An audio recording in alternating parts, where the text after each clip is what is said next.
જે નશાબંધીની નીતિને વરેલું રાજ્ય છે અને હાલમાં સ્થાનિક સ્વરાજ્યની ચૂંટણી ચાલુ હોય, અમદાવાદ રેન્જના પોલીસ મહાનિરીક્ષક શ્રી નાઓએ ખેડા જિલ્લા પોલીસને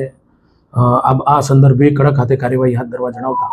પોલીસ અધિક્ષક શ્રી ખેડાના માર્ગદર્શન હેઠળ એસઓજી પોલીસ ઇન્સ્પેક્ટર શ્રી સિમ્પી નાઓએ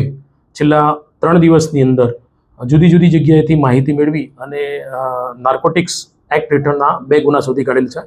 જેમાં પ્રથમ જોવા જઈએ તો તારીખ 10/4/24ના રોજ પોલીસ ઇન્સ્પેક્ટર શ્રી સિમ્પીને માહિતી મળેલી કે કઠલાલ જે તાલુકો છે તેના અભરૂપુર એના કણજ વિસ્તારની અંદર પોસ્ટ ડોડાનો જથ્થો એક ઇસમ પાસે રાખેલો છે. જે માહિતી આધારે પોલીસે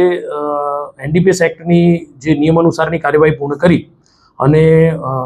police sub inspector Shri Goswami નાઓએ પોલીસ સ્ટાફ સાથે ત્યાં રેડ કરતા આરોપી પૂજાભાઈ હોતાભાઈ ઝાલા નાઓના ખેતર તથા ઓરડીમાંથી એ કુલ લગભગ 155.170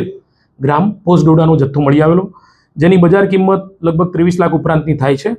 આ અનુસંધાને પોલીસે કઠલાલ પોલીસ સ્ટેશનની અંદર નાર્કોટિક એક્ટ હેઠળ ગુનો દાખલ કરેલો છે અને આ કામનો આરોપી પૂજાભાઈ હોતાભાઈ ઝાલા હાલ જ્યુડિશિયલ કસ્ટડીમાં છે, તેમજ એક અન્ય આરોપી જેનો પુત્ર સોમાભાઈ પૂજાભાઈ એ આ ગુનાના કામે વોન્ટેડ છે. સાથોસાથ તારીખ 13/4/26ના રોજ એસઓજી પોલીસ ઇન્સ્પેક્ટર શ્રીને એક અન્ય માહિતી મળેલી, જે આધારે તેઓએ મહેમદાવાદના તાલુકાના રૂદણ જે ગામ છે તેની આજુબાજુના પ્રતાપપુરા વિસ્તાર જે કહેવાય સરસવાણીની આસપાસનો જે વિસ્તાર છે એ સીમ વિસ્તારમાં એક આરોપી જે છે પ્રભાતભાઈ કોદરભાઈ સોલંકી, એણે ગાંજાના છોડનું વાવેતર કરેલું છે તેવી માહિતી મળેલી. હવે આ માહિતી મળતા તેઓએ નાર્કોટિક એક્ટ હેઠળની તમામ કાયદેસરની કાર્યવાહી પૂર્ણ કર્યા બાદ એક ટીમને ત્યાં રેડ કરાવતા ત્યાંથી ખેતરમાંથી 20.780 ગ્રામ લીલા છોડ અને સૂકા લગભગ 2.460 ગ્રામ સૂકો એ ગાંજાનો જથ્થો મળી આવેલો. આ બંને